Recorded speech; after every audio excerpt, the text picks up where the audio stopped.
All right, hey, good morning, Monday morning. After another very, very busy weekend, you tired? No, Monday morning. It's Monday morning. Monday morning, like I messaged someone this morning about some items that we were trying to figure out a home for, and I completely forgot the purpose of why I sent the message in my message, and I just said, "Hey, we have these," and I didn't nothing else. And the response was, "Hey, so do I." Yeah. It was awesome. It's Monday morning. Oh. All right, hey, awesome weekend. We got to do our first Thanksgiving gathering of the year with Feast and Sides. So that was nice. It was a fantastic day. Definitely appreciated. That is my Thanksgiving gathering. Yeah, that is yours. Yeah. I got one more on the other side next week. But it's part of my weight struggle is those types of gatherings. I figured that yesterday. I'm like, I always go into it going. I don't feel like you have a weight struggle. I feel like I have a weight struggle. Like I was noticing yesterday that like the way my shorts, like the way I usually wear them, I need to like kind of pull them down a little bit because they're rounding a bit. And that means... No, you know what? I think we have to be careful because there are people who authentically struggle more with weight. And so I want to be careful. But there's a part you get older. I'm not kidding though. No, you start noticing. You're just like, listen, okay. I grew up, I grew up with the nickname Fatrick. Like I authentically struggled with... I can't even believe that. Like, to me, that's crazy. Wow, I've never seen you but anything but like super athletic and it didn't matter. Short, right? It didn't matter if I was athletic. It was a point where kids could, I wore my brother's San Francisco 49ers jacket to school because I thought it was cool. It was like a team jacket and it had the initials like San Francisco SF on there. And I distinctly remember somebody walking up to me and they go, "Oh, SF, it stands for Fat Stanit." And I was just like, like my whole, I don't know what it was, like trying to figure out your place, how you fit in with people. And I always fit in with being fat. That's how I was always known. So it was after that I was just like, I went on like a ridiculous, like, I think OCD. I'm no longer going to be seen as the fat kid. It wasn't like I was just chubby. Like I wasn't like, and I get it. It's hard. I like food and I nervous eat. So I used to do it a lot more, especially like in school. Like school was complicated. Yeah. So when I have exams or stuff like that, to help me focus, I would always like, bowl of chips and I would sit and study and they would keep me focused. And I think that's part of the ADHD thing or something to distract you, to keep you focused. Later learning that it was a lot easier on the body if I would just listen to music through headphones. And then I could have music playing, but then I would literally couldn't hear the music because I was studying so hard. But I don't know, stuff like that. Yeah. Oh, little things. Didn't expect to go there today. Fun little facts that you... Was that fun? Well, I don't feel like that is fun. That's terrible. Well, we're talking about communication, we are, right? We are. And trying to connect them. All right, so let's dive into that. We started this series probably like, I think authentically struggling through this series probably like 5-6 years ago, because we live in a bit of a bubble, but when the gender stuff came out and when the conversations really started to heat up with sexuality, we spent a lot of time together, arguing, discussing, trying to sort stuff out. And so as much as like it's one of those series where like there are things that we certainly haven't done well. I know I struggle still with some of the stuff. I was open with that yesterday, but a lot of it, this has been a lot of learning. Yeah. And so I think there's 3 things we want to cover this morning, just kind of diving into that. Like, and the big one I want to get to is the question of, is this even possible what we're promoting? Like, is it possible to have conversations? And again, if you missed the sermon yesterday, we don't have enough time to redo everything in here. So you need to see the sermon because this will be very much a follow-up from the sermon. But is it possible to create that kind of culture? Yeah, sermon. Do you hear me now? Just in case they go searching for the sermons and wondering which one. Can you hear me now? Can you hear me Will now? you hear me now? Why aren't you hearing me now? Yeah. I always thought, on a little side note, one thing I didn't mention yesterday, the words of Jesus, he who has ears, let him hear. It's super fascinating. And they get in Revelation when the message comes to the churches, that's mentioned multiple times. He who has ears, let him hear. And so it's just one of those interesting phrases that Jesus gave that I'm sure had more cultural context than I'm aware of because I haven't dove into any of that. Sure. I just also think but about to me, it's one of those. Him looking, and he sees a bunch of glazed looks, and he's like, all right, so he owes ears. Right. Is that you? Do you have ears? Let him hear. Yeah. And so, anyways, can we create that? And so I wanted to start with a question of, I think we've done a really neat job of doing this within our teaching team, which is specifically has been me, you, and Will for all the years. Like other people have kind of come in and out, and but it's been the three of us, and also within the staff. Mm-hmm. So again, having not given you a heads up so you can't formulate a fancy answer, why do you think, because me and you, and if you don't know our background, like you're independent Baptist is kind of where you came from. Fundamental, don't forget that. Fundamental, independent. Fundamental, Bible believing, Bible preaching, big B, Baptist church. That's the way it would always be described. So you come from that, and then you have an English background, which is different than mine. Yeah. And so I bring a whole different flavor. Trevor brings another completely different flavor in the office. Yeah, we're still trying to figure it out, but it's a good slurry of. Well, what do you think are a few things, like just think practical? What are some things that you feel like, because we have done this well, what do you think has kind of led to some of that? I think some of the ground that you have to have is a space where you can trust that your thinking it's okay to be thinking out loud when it's understood that your thinking can be modified or altered or changed, or your opinions, the opinions expressed do not necessarily reflect those of, you know what I mean? But like the ability to be able to say thoughts about subjects because it needs to be said, because you always think, well, if I don't ever say it, then and then to find other people's reaction with the understanding that those thoughts aren't going to be held against you in a court of law. Like, right. Like, I like the way Erwin says it. He always says, I reserve the right to change my mind. Right. Like, and that's literally, I think, one of the basis. Like, I feel like the only place that this could really happen well, and this is going to sound, I don't know, if people are listening from a non-faith background, they're going to be like, no, that's not accurate. I think the only place that you could actually do this well is within a faith setting, within a Christ-centered setting. Right. I think every other place where they try to create safe spaces for conversation, those safe spaces are all algorithmically the same. Right. Yes. If you can gather the people who all think the same, then you can create a really safe space. Right. Safe space, right. But there's no differentiating thought. Right. Whereas the church is supposed to be a gathering of people who actually see the world different, and you're inviting everybody in. Right. This is not a closed circle. Exactly. Like it's supposed to be diverse because God created us all in His image, but we are different. So that should not be the same. Right.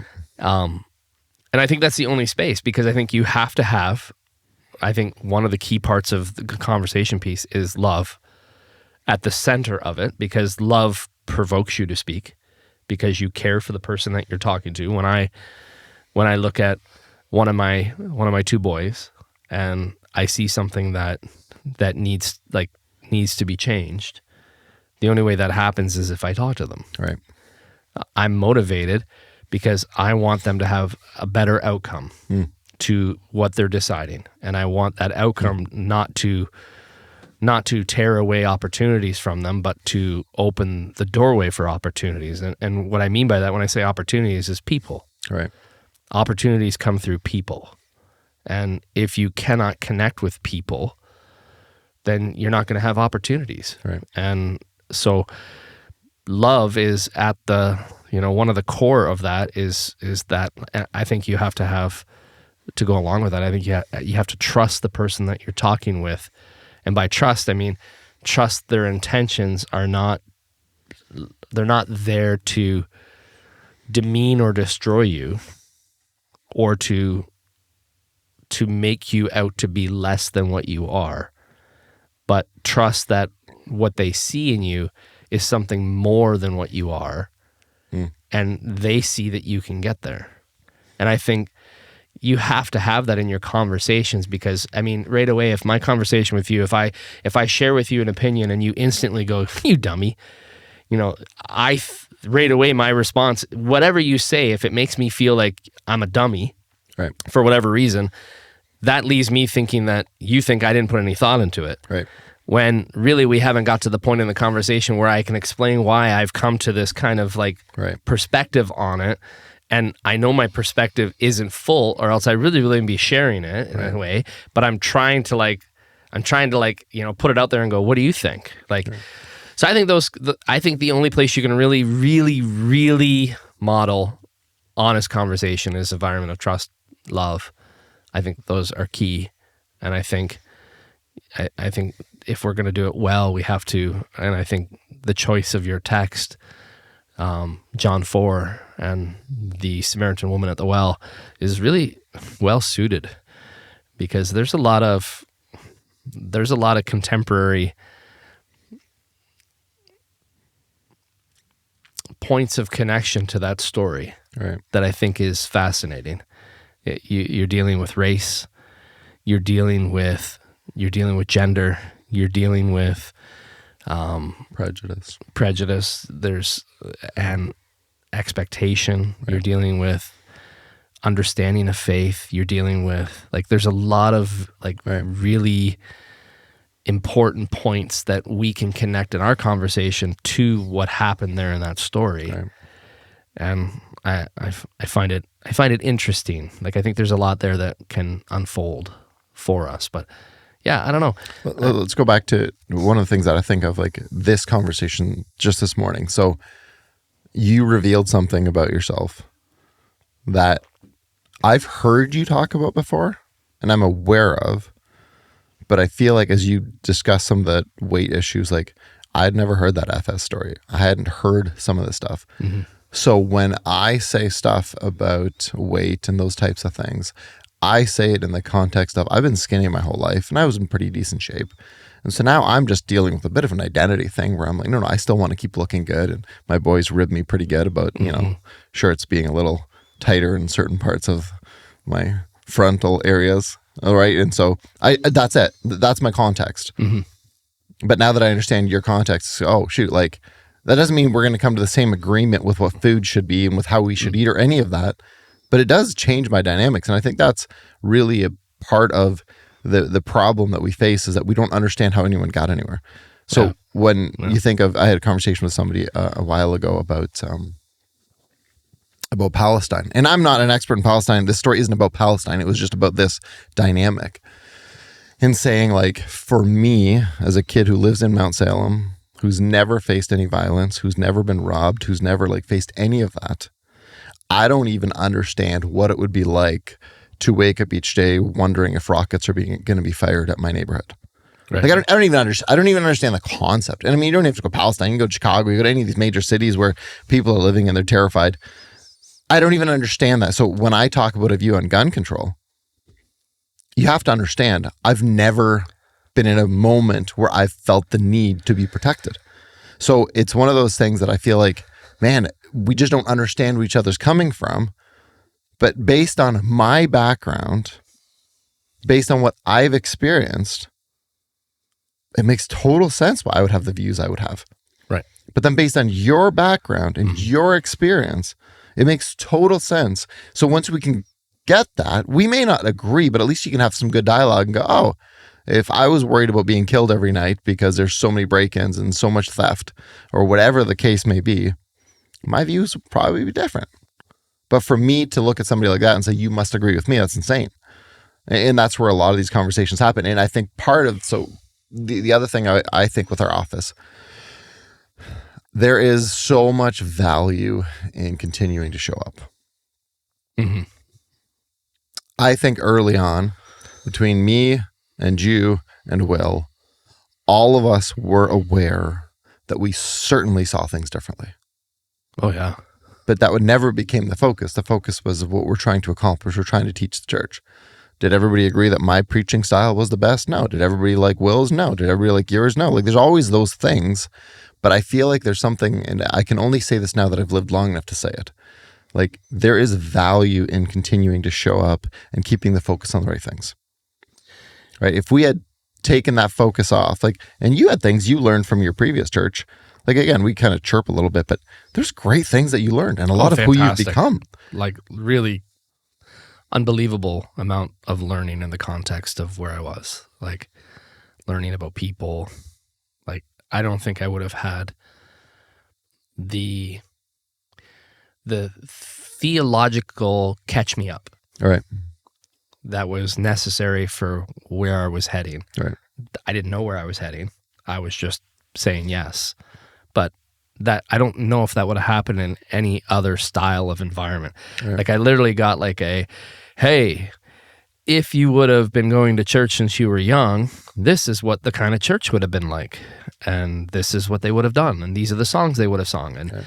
and that has put me in a weird place where I connect with a generation of people of faith, right, that I never experienced growing up with, but I was planted into. And God saw that as what I needed so I could have conversations with people that are more conservative, that I relate to them very well. Like, I get it. I 100%. And because you stayed, yeah, we're a much healthier church because you brought things to this church that I just didn't have. And Will brought things, and then you expanded the elders, and then you think of Trevor too, and Trevor doesn't have a mic, so he can't respond to any of this. But the things that he brings are unique. Even who he connects with. I thought was really interesting. Like, we connect with different people. I'm a very stereotypical, that's how my family is. It's sports guys. That's what I understand. You understand kids in a different way. Trevor understands kids in a different way. And you see the different groupings that are attracted to people. But if all of us were the same and we all were very similar, it would have made for much poorer conversation, much poorer understanding. And I think a much more, like, when you look at our church, we're very diverse. Like, it's a little bit wild to think of how diverse we actually are in the truest sense of the word. Yeah. Like, right? Very but diverse. That's because there's different, and then you look at our elders and you look at our key volunteers, and there's just, we don't all look the same. They're not all little Alberts. And you go to a lot of churches can be like this, where you all form around, okay, well, everybody kind of looks like this. We're all trying to ascribe to this. We're not really. We're just, the only thing that is core between all of us is we're trying to follow Jesus. Yeah. That's it. And it looks very different. But I think if you get that underpinning, and I think as staff, that's one thing I think we've done well. Mm-hmm. The goal is Jesus, right, and having people connect to him. Yeah. I think that at its core, and seeing that in each other, right, I think has, and I think, in many ways, I find it fascinating. You look back, I feel like God really set us up in a way for where we're at right now. Like, he took us through like some very interesting contexts. Yeah, but the key thing is he took us. Right. It had to stay in us. Yeah. Like, we didn't quit on each other. We didn't quit on we didn't quit on the calling. No. And the elders didn't quit on us. No. Like, there was a lot of... They could have. Well, they could have. Sure, they could have. Right, but I think it's like, because I want this to, like, we're talking about the context of church, but I think marriage is like this. Like, I feel like whenever people quit on each other, you have a reason. I'm not saying you don't have a reason. I'm just saying, like, what if you were to stay? Like, what if you were to give it the rest of your life the way you had committed? Like, is there hope there? Because, like, so we were doing this, we started this man and his, whatever. They lost another one of these men's studies. I can't even remember the name of it now, but a man and his wife, I think, or a man and a spouse, or whatever it is. But he talks about definition of marriage being a broken person with a broken person with a faithful God. And so I was thinking about that as I was reflecting on this conversation of going, like, but you don't give people that space. Is God faithful? So when I committed to Josie, he knew who I really was, and he knew who Josie really was. We were just in love, and I thought she was really pretty and funny and smart and all those things. Now, 20 some odd years into marriage, there's things that drive me nuts. There's things that drive her nuts. And then you kind of go, okay, well, if I can accept that I am a broken person, and I accept that she's a broken person, but God is faithful, that changes everything in those dynamics. Mm-hmm. But if the goal is to find the person who isn't broken, that's where I think a lot of this, I got to leave here to find the perfect or to find and kind of go, no, look, I'm a broken pastor with another broken pastor and a few other broken pastors that all work in a broken church for a faithful God. Mm-hmm. Man, it's a really neat definition. I think it's really, it's different because then you look at all your situations and you go, okay, but God knew. God knew this part of being a parent would be really tough. And he still felt like I was a good parent for this kid. Yeah, your story just reminded me. We used to run a youth program in Woodstock. And it was every Friday night. It didn't matter what Friday night it was. So Christmas, we were there. Didn't matter. Yeah, it always blew me away when I first met you. Friday night, we were going to youth. So we were doing youth on a Friday night, and we were playing basketball. And I went to pick up a loose ball in the corner. And I mean, when we played hard. It was fun. We had a good time. And one of the kids there stumbled as we were going to grab the loose ball. He ended up, I think his knee fell on my foot, and he broke a bone in my foot. It's Christmas, and I'm like, okay, I got a broken bone. So went to the hospital and got wheeled into the hospital, and the doctor's like, oh, we'll get that x-rayed. And he had a cast on his right foot. And he's like, we'll get an x-ray. And then he walks back in like 20 minutes later with the x-ray results, because it was actually pretty quiet for Christmas. There was hardly anybody there. Mm-hmm. And sickness goes away at Christmas, apparently. Like it was quiet. I thought it was He walks the back opposite. in. So he walks back in and he goes, hey, funny story. He's like, I can tell you what's wrong with your foot. And I'm like, oh yeah? And he walks over and he grabs the top of my foot and he pushes down on the exact spot where the break is. And I was like, ow! He's like, yep. You got a broken bone. That's what the x-ray showed right there on the top. And he's like, same bone I broke 2 weeks ago. He's like, we'll get you one of these walking boots that he was in. It's just interesting because his brokenness, he's like, my x-ray, your x-ray. It's almost the same x-ray. You broke the exact same bone. He's like, what were you doing? Right? Like, so his context of looking at my brokenness was through the lens of his own. Right. And that instantly, I remember that doctor now simply for the fact that we had a connection understanding each other's brokenness. Right. So he's like, I know what kind of pain you're in. I know what you're going to need. Right. He's like, tonight you're going to need to take 2 of these before you go to bed because you're going to wake up in some intense pain. Right. Okay. Because that's what happened to me a couple weeks ago. So for those of you that are watching, I make notes on my phone here so I don't forget. I'm not just randomly texting because that would be rude and inappropriate. But so as you were talking about that, I was thinking one of the things that I think is a downfall of Christianity, in the sense that we understand it, is that so when your foot hurt like that and you were aware of the limp and of the pain, you went and sought help. Mm-hmm. You didn't just pray. No, I went and got help. But a lot of these things, like when we talk about the issues with us getting along and stuff like that, we somehow have this illusion that because of Jesus, this will all go away. And I see an attitude often in churches, and I'm generalizing here, I'm not saying everybody, but I see an attitude of, well, that's just who I am. So Jesus chose not to take it away, right? Paul had the thing, he had that thorn in his side, whatever that was. And so, if Jesus doesn't want to take my anger away, he doesn't. And so then you end up in this space where somehow we're just like, well, Jesus will do it. But that's not the way it actually works. Like, you're supposed to work at it. You're not supposed to be okay with that. You're not supposed to be okay with overreacting to all this stuff. Mm-hmm. But then you go through life and every time something gets brought up, you get majorly triggered. And there's just this weird dynamic of, well, Jesus will do it. Well, Jesus did it. Like, he cleared the path, but then he also gave you all the experts around you. Right? And I know there's some portions of Christianity would take that to the extreme. They don't go to doctors, they don't do anything. Well, Jesus will either heal me or he won't.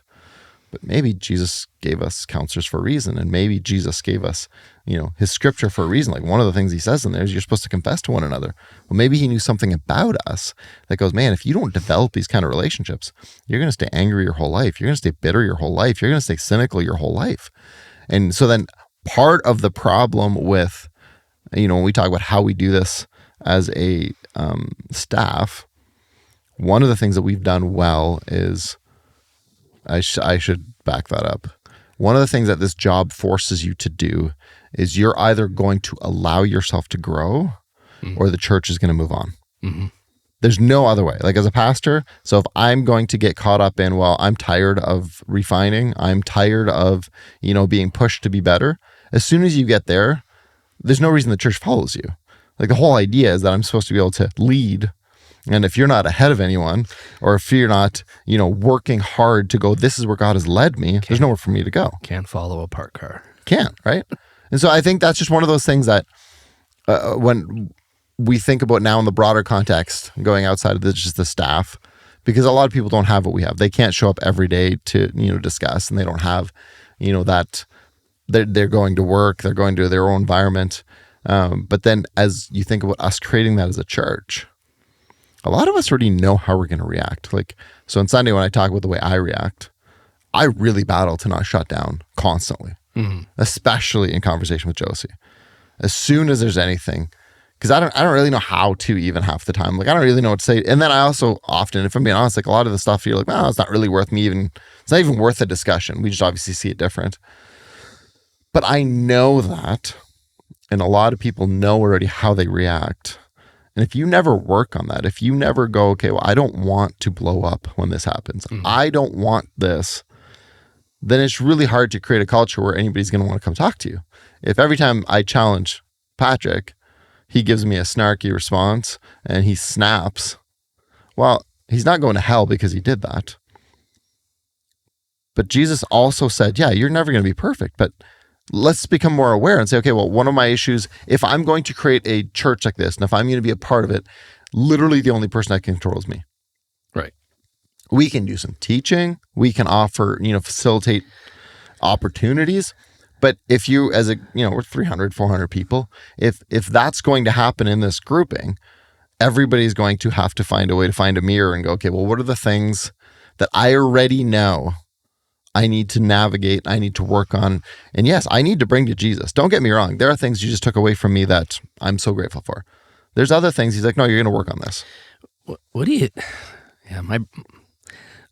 I was listening, but like, I have two parts of my brain. Dude, I know. I hear you. I have like I'm listening intently, but my brain was like, what is it about ideas that very quickly become identities? Like, well, have you ever thought about it? Like, that's part 2 of the series. So let's not dive too far into it. I don't know. My brain was just like, because I think about myself and the things that I say, like, that I'm going to like clench my fists and go, no, we're not going there because I'm going to fight for that one.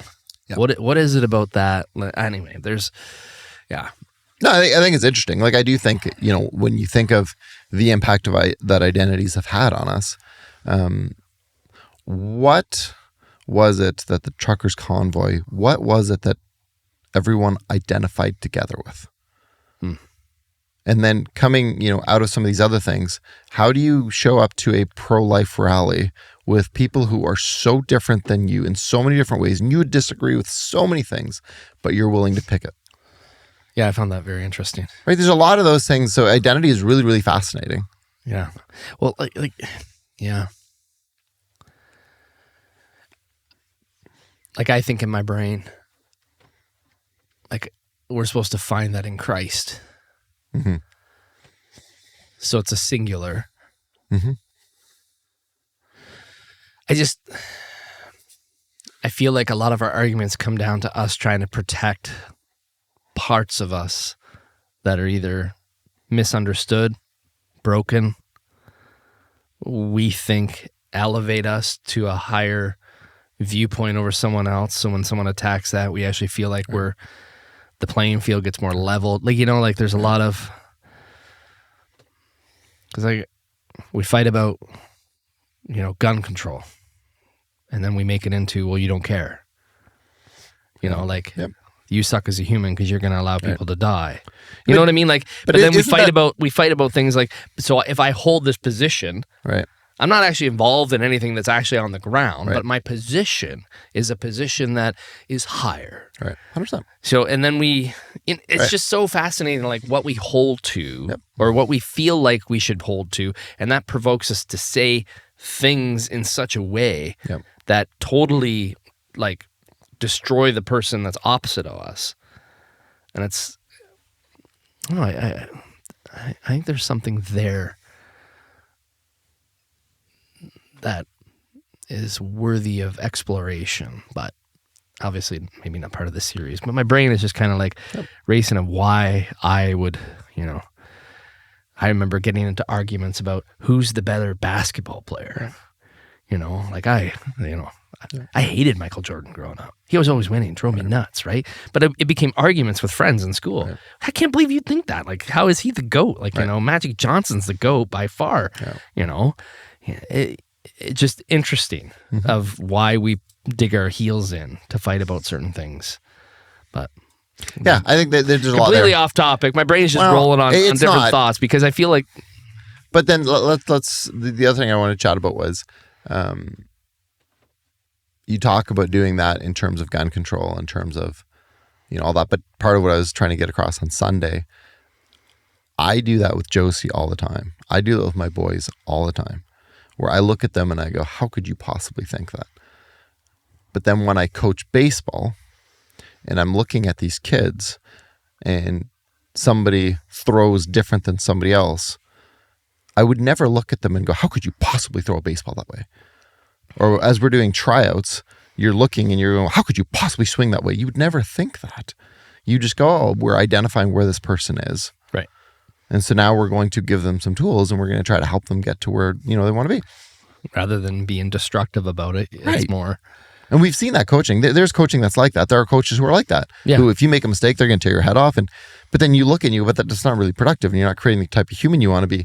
And I've found it really interesting in my own brain, and this is part of my wrestle, is when I look at life as a coach, I see life a lot different. When I look at things that and I want to bring marriage and family into this a lot, not because we have massive conflicts, but just because I think that's where it's the most personal. And I think that in coworkers, like, whether you're married or not, you have family, and family is complicated. And so I think those relationships I think are really important to chat about. But like, when I look at something that, I would say, okay, well, that's a flaw I see in Josie.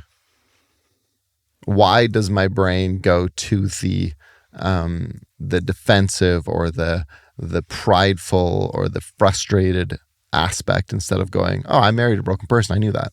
She married a broken person. Like, if that's something that I see as a struggle for her, why am I not just going, okay, how do I as a husband serve her and love her in a way to help build her up? Why does my brain not go there? Like, when did my brain switch from that to being like, yeah, you should be better by now? And so I think it's some of being aware even of what we do in those moments and start questioning, like, what's your end goal with this? Like, you want to prove that you're better than your wife? Like, that's your goal, Albert? You want to prove that you're just better at doing this? Like, what do you accomplish? Right? And so I think for me, it's been, okay, well, I got to be aware of that, because if I want to actually present, if you go further in Ephesians 5, after reverence for Christ, we submit to one another, talks about, the husband and wife, and it brings the church, and there's a whole thing in there, but then it goes, we want to present our bride spotless. And okay, well, is that what I'm striving for? Is that what I'm striving for? Like, trying to be like, I am the person that's Josie's biggest cheerleader and Josie's biggest advocate and and often in marriage, we don't. We actually become frustrated. We're like, why the heck aren't you better? Like, how are you still freaking dealing with this? And it's so weird because you want them to give you grace on the things that you're still dealing with. Right? So I think I think you're right with identity. I think there's a lot of portions to it. I just think it can be so overwhelming that you have to constantly come back to, okay, when this moment arises, what actually happens? How did it turn from, like, it's funny, one of the first fights I remember with Josie, we were still in Elmer at Caverly, and I had made pizza. And I didn't feel like cutting up peppers and onions. I just felt like just putting pepperoni and cheese on it. And she came in and she said something to the effect of, oh, you didn't want to add anything extra to it? And I was so deeply offended. That's one of the first fights I remember. And I'm like, this is so dumb. A pepper fight?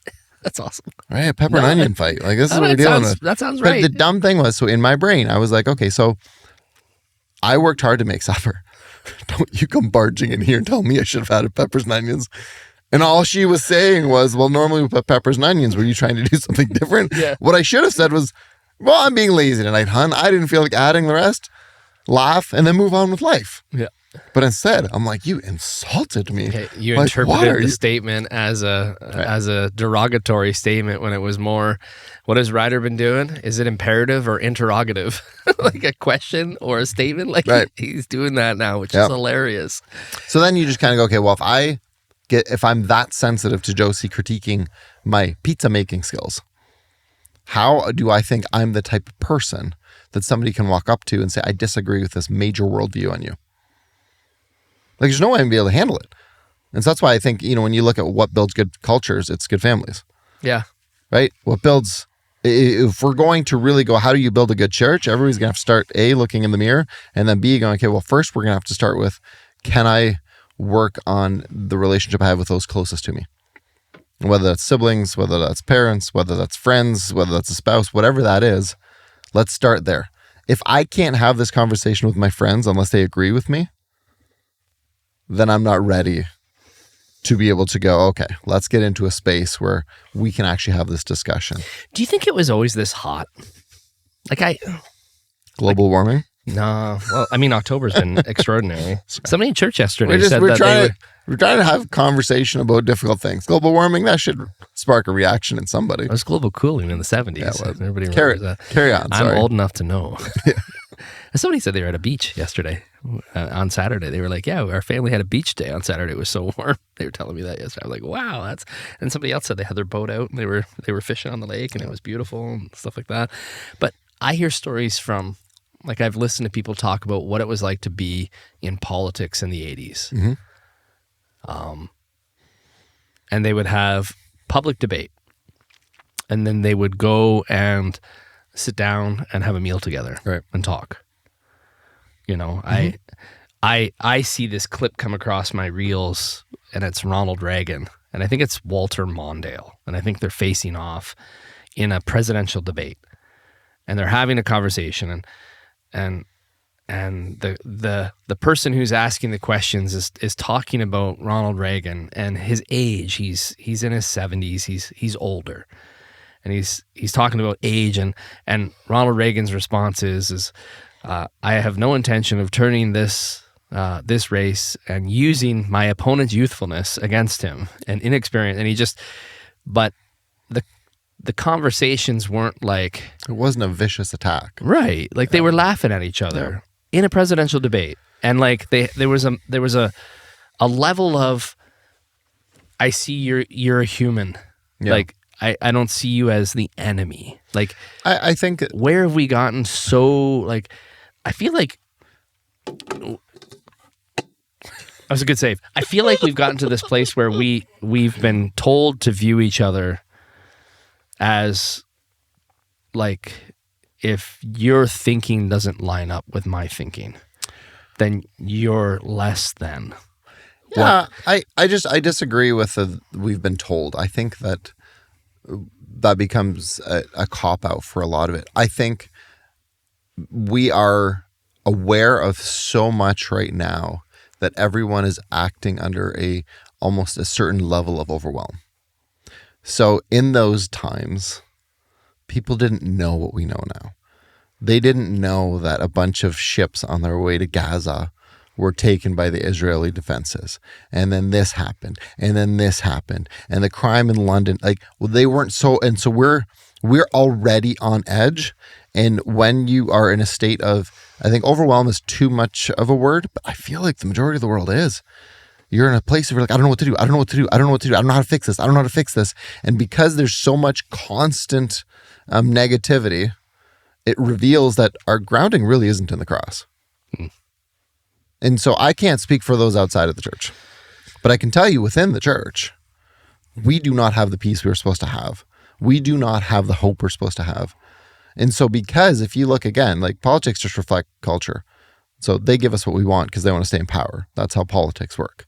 So if we don't like the politics, we need to look in the mirror because we're the ones who are electing these guys. We want that. So then when you look and go, okay, well, if only the Christians, forget everybody else, if the Christians in North America actually found their grounding in the cross, it would be a different world. if we found our grounding in, the Christ, if we found our in the, the crucified Christ, if we found our grounding in those key things that we're supposed to, but everybody is like worried, and I am like, what world am I leaving to my boys? What world am I leaving to my kids? What world am I leaving to my grandkids? What world am I leaving to, the next generation? It is nerve-wracking. Mm-hmm. And then all of a sudden, then you go, okay, well, my hope is in, Pierre Poilievre. If I can just get Pierre elected, then my Canada will be better. And so then all of a sudden, then you go, okay, well, I need Pierre to attack Carney. And I really love it when he does, because I view Carney as the enemy and Pierre as the savior. And so you have all these different dynamics because people are terrified. They're scared. We're worried. And so it just reveals that we don't actually have a foundation. Because with that foundation, you go, of course politics are going to be corrupt. What did you think? Like, you really thought politicians in power? Like, in what world? And then you go back to what Jesus did. And Jesus just he wouldn't have been stressed about that. Like, he doesn't, like, it blows my mind then when Christians are like, the answer is going to be in politics. Would it be nice to have a good Christian politician? 100%. Would it be beneficial to have more Christians in powerful positions? 100%. But make no mistake, it is God who runs this place. It is God who's going to be in control. And so when we look at that, I think a lot of the rhetoric and all that is bouncing off of fear. And so you can say, well, they're telling us, well, yeah, but you're consuming. Like, you have the freedom to not be on social media for 5 hours a day. You have the freedom to not follow Fox News or CNN or whatever the Canadian extremes are. You know that they're bending the truth one way or another. You know this, but that's what you're putting into your brain. And then you're wondering why you're anxious. I know why you're anxious. Like, anybody knows why you're anxious, but we just keep repeating this habit. And then we do this thing of, well, it's their fault. No, it's not their fault. Turn off your phone, turn off your TV, spend more time with God, focus on those things. Jesus was very clear. It was not change the world. It was love your neighbor. That's a very different motto. Are you doing that? Just go love your neighbor. So I feel like I hear what you're saying. Like, the conversations seem very intense. I don't know if that's really different than other generations. I think right now the world is in a bit of chaos. COVID did massive damage. Poverty rates are on the rise. Violence is on the rise. There is a lot of that. There is indicators. The problem is we don't actually think that the church is the answer. We don't actually think that God is doing anything. And so then when we don't think God is going to do it, then we have to do it. And then that response becomes different. So, yeah. I was just thinking about my anxiety levels are usually the highest when Brendan Little comes in to pitch for the Blue Jays right now. And that's my biggest issue, is that I'm like, I have so little faith in the Blue Jays that as soon as the Yankees started scoring, I'm like, oh man, here goes that collapse again. But again, I do think that what, for me as a follower of Jesus, I have to endlessly battle with is when I sing these songs about being all in for God, and then my faith level immediately deteriorates as soon as something doesn't go my way. Mm. Like, Jesus went to the cross, and that was like such a failure in every human sense. And now we look back and we're like, victory. But then as soon as something in our life doesn't lean towards more wealth or more health, we immediately assume that God is doing something, or God isn't there, or now we need to find another route. Well, maybe the cross was the route for us too, because apparently we're supposed to pick ours up, right? But it's hard. But this should be a revealer instead of blaming government, who should be corrupt, because that's how we know human beings are. If you think your government in any area is perfectly pure, you're just naive. They're just not. And so we need to get out of that mindset of going, well, they're to blame, the media's to blame. No. You're responsible to love God and to love your neighbor. Mm-hmm. So now let's check that. And then, and I don't know what we are for time, but I think we're good to wrap up. But when you look at, again, our core thing out of Matthew 5, be light. And we're not getting an assault right now, but be light. Okay, well, if we as a church could work to create a space where people would feel safe enough to be real, not even to have hard conversations. I don't think that's hard. You create some parameters, you make that work, but where people could actually be real and pursue Jesus and feel like people are walking alongside them. Man, all of a sudden now you look out in the world and you go, hey, guys, I don't know how to solve everything for you, but I do know that Jesus did this for us. And if you can go do that, then we're accomplishing everything and more. But right now, part of the reason you go from one politician to another, and that's why some Christians are liberals and some are NDP and some are conservative, because you're trying to find something else. We're all looking for the same thing. I want safety for my kids. I want them to be able to succeed financially. I'm looking for a savior. 100%. And if we're not seeing that in the church, we're trying to find it elsewhere. Where else are you going to find it? Where are we going to look? Right? And so I think that becomes, for us going through this series, it's massive motivation to go, I want to not just do a teaching on this, but I actually want this to shape who I am, because the world needs to be able to see what a biblical community would look like in terms of how we love each other. So that when people walk in, they go, man, these guys really care for each other. Wow, that's neat. And if they found hope, then maybe I can find hope.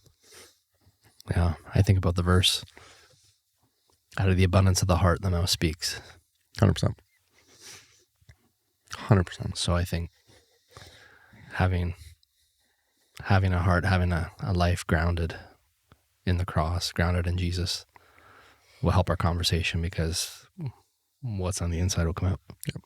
Okay. With that, dude, next time we'll get our clock going again so we know actually how far we are. I really love this topic. Not because it's something I'm great at, but it's just something that as I've grown, I've seen so many changes in my relationship with people, and it's been really, really positive. And so I want to keep growing. I'm excited about where the church is going. I'm excited about learning. Hope you guys have a great week. Praying for you guys. We'll talk soon.